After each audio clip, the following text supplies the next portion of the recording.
O Ideia de Jangadeiro está de volta e o Lira vai responder a pergunta que o Paulo Linhares deixou no ar. Lira, uma trilogia como a de Getúlio que você, né, começou a escrever, é capaz de decifrar uma esfinge com a personalidade de Getúlio Vargas? Olha, a pergunta do Paulo é muito pertinente, né? Ou seja, será que a narrativa, né, um texto eminentemente, essencialmente narrativo, ele dá conta da complexidade e da possibilidade de trabalhar interpretações e fazer análises que possam apontar para essa decifração de um personagem tão discutido, tão enigmático, todos esses chavões que se colocam em cima do Getúlio, o homem impenetrável e tal. Paulo, eu acho que essa é uma discussão que, inclusive, alguns resenhistas levantaram, inclusive os que elogiam bastante o livro, né? O texto fantástico que o Otávio Frias escreveu, né, na Ilustríssima da Folha de São Paulo. Ele faz uma série de elogios ao livro e faz mais ou menos um questionamento muito parecido com o seu. Eu tenho a dizer sobre isso o seguinte: o meu livro é um livro de jornalista, o meu livro é um livro que é escrito por um público mais amplo e ele é um livro realmente, eminentemente narrativo, mas a gente não pode esquecer que qualquer pesquisador e qualquer narrador, ele escolhe documentos, ele escolhe formatos, ele escolhe ângulos, ele escolhe cenas, ele faz as suas escolhas. E nessas escolhas, na entrelinha do texto, no que está subjacente ao texto, existe sim uma tentativa, né, de interpretação. Né? Ao escrever e ao narrar, você também já está interpretando. Talvez essas minhas interpretações elas não fiquem tão evidentes quanto ficaria num texto de um historiador ou de um cientista político. Mas há uma análise e o leitor atento vai perceber que nos recortes que eu faço, nos discursos que eu escolho, para ilustrar essa trajetória do Getúlio, eu estou, sim, interpretando e estou dando um encaminhamento à questão. Bem, se eu vou resolver ou não o enigma Getúlio, eu não tenho essa pretensão e ninguém pode ter. Eu acho que o que é fascinante no Getúlio, ele, como assim com o Padre Cícero, é que ele continuará nos desafiando. Né? Ele continuará nos desafiando no sentido de que... É um olhar seu... sobre o Getúlio, e que ele vai sempre provocar, eu espero até, Paulo, eu sempre disse isso, inclusive quando foi lançado o Padre Cícero, que eu não quero resolver se o Padre Cícero é santo ou impostor. Eu não quero resolver essa questão. Eu quero justamente problematizar essa questão e tornar e trazer para o leitor mais dúvidas do que certeza. Se eu conseguir provocar mais dúvidas do que certeza sobre o Getúlio, eu também acho que terei cumprido meu papel de biógrafo. Existe... Pois não, isso. Existe...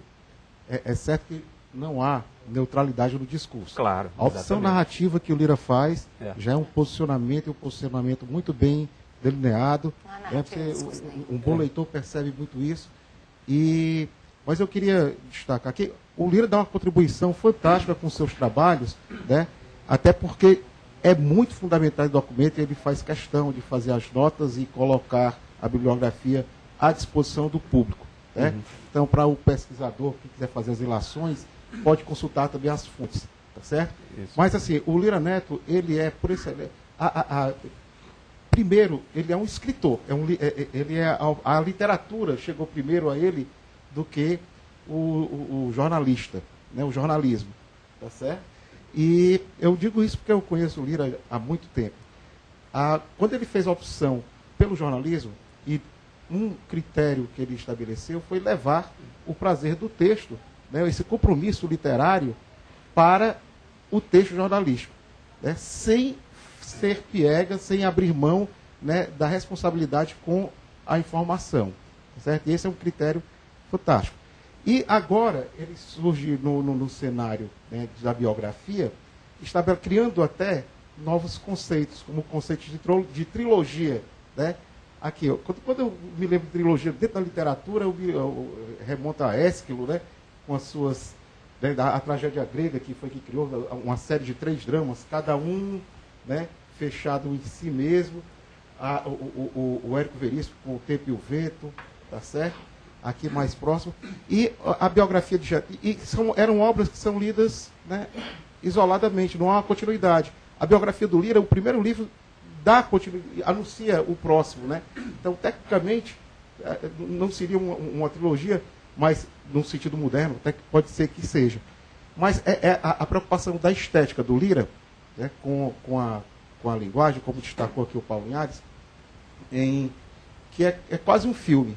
Não é à toa que os livros dele já estão aí contratados para cinema e para televisão. A pergunta que eu quero fazer, Lira, é sobre se você, no contrato, tem alguma interferência na participação do cinema, na participação da televisão, se será minissérie ou não, uma vez que é trilogia, porque houve a experiência de Maísa, né, que não sei se foi muito do seu agrado, mas você vai interferir até para garantir o seu discurso, né, nessas... Kelsen, de fato, aconteceu com esse livro uma coisa sui generis, né, que antes mesmo de eu escrever a primeira linha, ele já tinha tido os direitos vendidos para cinema e para TV. Inclusive, foi uma das coisas que me possibilitou me dedicar em regime, né, de dedicação exclusiva, né, a ele. Não há no contrato nenhuma interferência no sentido de, nem de que, por já ter sido feito um contrato de adaptação de direitos, isso não interfere em nada na minha escrita. Eu busco essa linguagem cinematográfica de forma absolutamente natural, espontânea e deliberada, né, até para levar o leitor para dentro da cena. A abertura do livro é cinema. É cinema puro, né? Porque é muito detalhista, né, também. Inclusive, Paulo, é muito rico em detalhes, né? Inclusive, você vai perceber que todos os começos de capítulo, eu faço uma opção muito clara por uma cena muito imagética, muito visual, para puxar o leitor para dentro da narrativa, com uma cena impactante. E o começo do livro, de fato, tem uma cena, né, dos aviões italianos chegando no Rio de Janeiro. Ali, também o Crime de Ouro Preto, o Crime de Ouro Preto, roteiro pronto.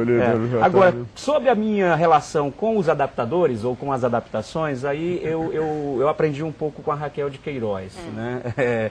Eu tinha uma relação meio conflituosa com isso. Quando eu vi a minissérie de Maísa, a Folha de São Paulo me pediu para escrever um artigo sobre o que é que eu estava achando da minissérie. Eu sofri muito assistindo a minissérie, porque a Maísa que apareceu na minissérie era quase uma Madre Teresa de Calcutá em relação à Maísa de verdade, ou seja, algumas coisas foram estereotipadas, e, logicamente, era uma visão de um filho sobre a mãe, e que muita gente se escandalizou com aquela Maísa. Quem não lê o livro nem imagina que a Maísa era muito mais escandalosa e muito mais terrível, muito mais visceral. Partiu do seu livro, o roteiro da minissérie? A fonte básica, né, da minissérie foi o livro. No caso, por que eu falei que aprendi com a Raquel de Queiroz? Que uma vez perguntaram a Raquel de Queiroz se ela estava gostando da adaptação do Memorial de Maria Moura, né, que a Globo fez a minissérie, né? E a Raquel, com aquela cearensidade, aquela verve típica, né, da nossa gente, ela disse: eu estou adorando a minissérie. A minissérie é muito legal, muito bonita, mas o problema é que eles é que não gostaram do meu livro, porque modificaram a história inteira, mudaram tudo. Então, assim, a minissérie é ótima, mas não tem nada a ver com o livro. Não tem nada a ver com o livro, é uma outra obra. Tá? Então hoje eu tenho muito mais tranquilidade em relação a isso e prefiro ficar com essa sabedoria da Raquel. No caso do livro do Padre Cícero, que já está bem adiantada a história da adaptação para cinema, no começo eu tentei ali, né, me envolver um pouco, a convite inclusive do próprio roteirista. Quando eu comecei a ler os primeiros tratamentos do roteiro, eu disse: não, faz o seguinte, não me mostra mais, porque é um produto, é um outro produto, é uma outra linguagem. Difícil, né? E no caso do Getúlio é a mesma coisa, eu não quero interferir, não quero participar, e quero só ver depois então do filme. Ficaria no caso, sim, que do teu livro ser só uma contribuição para outras obras, outras interpretações. Sim, é um outro olhar, né? É um outro produto, é de outra natureza. Você não tem dedo nenhum nisso. Só aproveitando essa questão e falando em produtos, e pegando essa história que você disse que o livro já foi vendido para ser adaptado para o cinema ainda antes, é possível viver hoje no Brasil de direitos autorais de um livro, ou você depende desses produtos paralelos? A gente tem que conjugar esses orçamentos, né? Vamos dizer assim. É claro que uma coisa, inclusive, retroalimenta a outra. Né? O que você ganha quando você vende os direitos não é na grana imediata, é no que isso impacta na venda do livro depois. Né? No caso da Maísa, a Maísa, antes da minissérie, tinha tido 6 tiragens, né? 6 edições, vamos dizer assim, como a gente chama no Brasil. E o livro já estava começando naturalmente aquela curva descendente, né? Depois de um ano e meio depois do lançamento, em via de regra, os livros começam a cair a curva de venda. Com a minissérie, o livro subiu novamente e aconteceu de ter mais 6 tiragens. Então, a minissérie injetou, vamos dizer assim, o dobro das vendas de Maísa, né? A metade das vendas foram atribuídas à minissérie. Agora, o Getúlio já chegou no mercado liderando as listas de mais vendidos. Você reputa isso ao personagem, a uma forte editora por trás, ao seu nome, que também já é conhecido e conceituado como biógrafo? Eu acho que mais uma vez aí há uma conjunção de fatores. A editora apostou bastante nesse livro. Hoje a tiragem inicial, média de um livro no Brasil é de 3 a 5 mil exemplares. Né? São números muito modestos, né? São números, eu diria, quase ridículos. Né? E a biografia do Getúlio, esse volume 1, chegou ao mercado já com 30 mil exemplares, né? O que denota aí uma aposta editorial forte. A editora investiu nisso de forma muito clara. E, inclusive, antes de vir a Fortaleza, eu recebi um e-mail da editora em que me pedem, se eu tiver alguma alteração, alguma correção a fazer, alguma errata, eu providencio o mais rápido possível, porque eles já vão fazer uma segunda tiragem. Ou seja, que mostra que o livro está tendo uma vida bastante interessante. Né? Bom, a gente tem agora uma pergunta de um telespectador. Professor Lira Neto, o senhor escreveu um livro a respeito de um homem que mudou a história do Brasil, o Dr. Getúlio Vargas. Não foi o Dr. Getúlio Vargas um grande ditador que nós tivemos na nossa história?